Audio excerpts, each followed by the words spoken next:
IMF, World Bank, all other institutions, they make African countries jump through hoops. Loans will never be able to pay. The US, when they borrow money, they're getting it in 1.5, 1.9 interest rate. Africans, when they get the same amount of money, they're paying 9, 10%.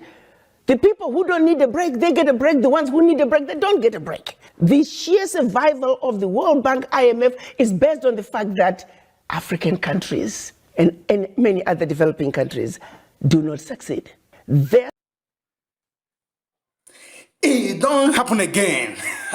Everyone don't come again. My guys, my people, my Biafra people. Anyway, they watch me, I send you greeting. Ya gazeregi in your bunine me ngobure no awena rawura shuku ya gozegi ya the beg of fuma until the die of on Biafra. Never another news why don't they come like this, the legit news why don't drop like this. I won't make una just watch and make una know what did they happen.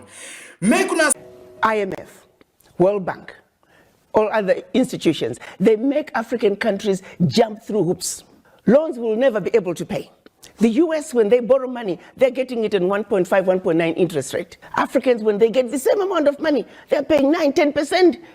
The people who don't need a break, they get a break. The ones who need a break, they don't get a break. The sheer survival of the World Bank, IMF, is based on the fact that African countries and many other developing countries do not succeed. Their success is based on our failure. The minimum average an African country is paying on loan repayment is around 35%. The majority around 50%. So half of your GDP goes towards paying loan repayment. Zimbabwe, we're still paying loans from Ian Smith. Right. From everything that she said, my jaw is always just left on the floor. But what baffles me the most is beyond the contractual robbery of Africa and the contractual abuse that happens on paper, it's also happening in real life. I'll give you a practical example. DRC, Democratic Republic of Congo. There has been a civil war going on there for a really long time.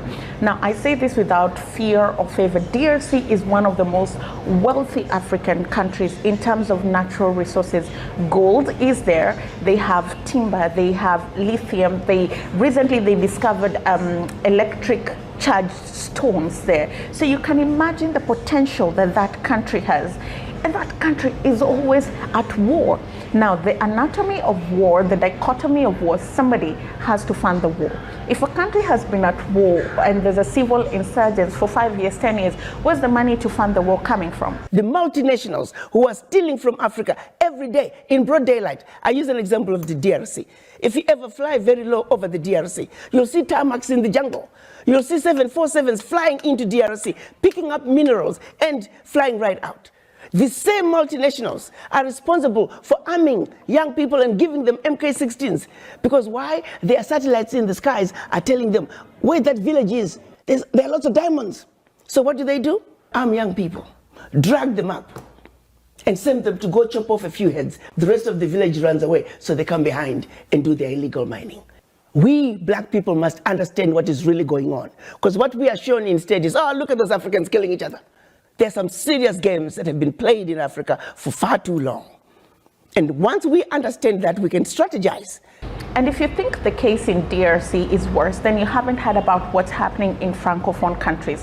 When I tell you that France has a chokehold on the countries that it colonized in Africa, it's an understatement. France literally has its boot on the neck of very many Francophone countries. Everything that these people do has to go through France, has to get the approval of France. Their resources are tied to France. Some of the infrastructure that France developed during the colonial era, some of these countries are still paying back for those resources as if the French did not develop that infrastructure to enable them carry out the activities that they had come to carry out here. Slave trade, using cheap labor, stealing the minerals and natural resources of the continent, because that is what it was. Nobody paid the actual amount of the resources that they took from Africa. But until this day, France still dictates what Francophone countries should do, can do, who will lead these countries, how much money they make, how much money they take out, how much money. Everything that these countries do, France has a say in it. And let me tell you, when I tell you that Dr. Chiyombori is not afraid of anybody, she is not, because she says Macron needs to exit Africa. See this woman. I don't know where this woman come from for Africa. Yes, na Zimbabwe. Now this woman come from. Make una hear what this woman they talk about. How much Westerners they collect from Africa every year, especially France. Watch this video. Watch this video reach ending. Make you see what I tell you.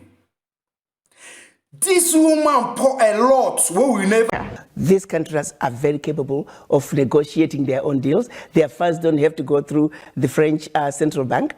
Even countries wanting to trade with African countries, they don't have to go through French central bank. So there are all those technicalities that are just stupid. What's needed is complete separation. France has got to get out of Africa, really, honestly. Enough is enough. To take $500 billion out of Africa. I mean, it is insanity of the highest order. In countries that are supposedly poor, and making those countries fund French education, French healthcare system, create jobs for French youth while we are struggling in our country. It's no longer sustainable. President Macron needs to wake up and smell the coffee. And the African youth are the ones he's going to have to deal with. The African youth are not taking it anymore. They want what belongs to them. Financial institutions, them too. If I had my way, all the African heads of states should stop paying back any loans that were given by IMF and World Bank. Those loans have been paid gazillion times over. Get an African Union chair who realizes that you're under the table and they're making you fight with your brothers and sisters as to who got the larger chunk of the crumbs under the table. That way, you never have to talk about what's on the table. That is a blind chair. We need somebody who gets it. I do know that there's a need for major disruption at the African Union level. There are more Ghanaian doctors in New York City than in the entire country of Ghana. There are more Nigerian doctors in LA than in the entire country of Nigeria. So let's be serious here. What Africa needs is capacity, capacity, capacity. And that capacity is in the diaspora. So it behooves us to bring the diaspora together. Let them understand what is really going on in our Africa. Diaspora are not going home. Diaspora are angry about Africa because they are not understanding the root cause of why Africa is where it is today. They think getting rid of a president will take care of the problem. Far from it. That president is just going to be replaced by another one who is going to equally suffer from the same difficult environment to work in.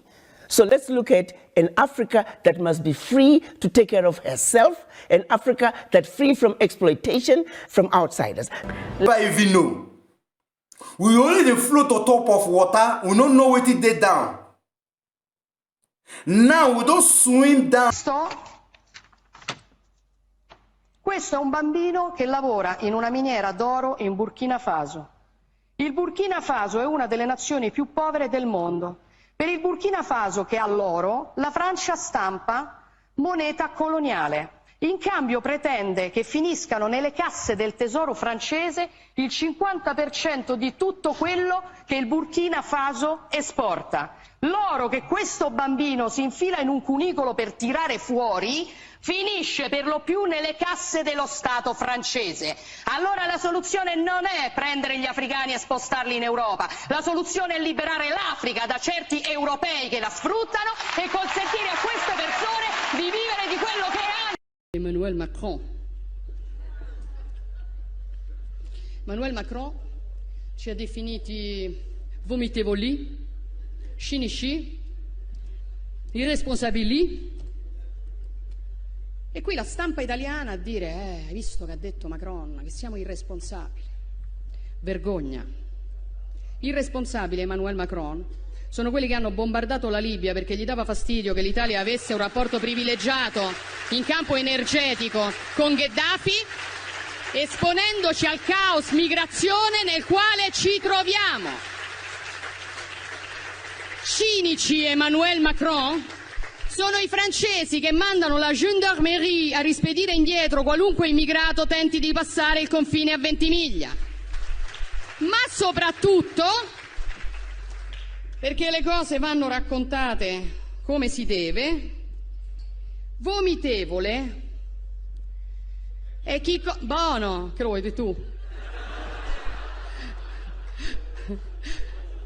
Ci hai mai tolto il pathos?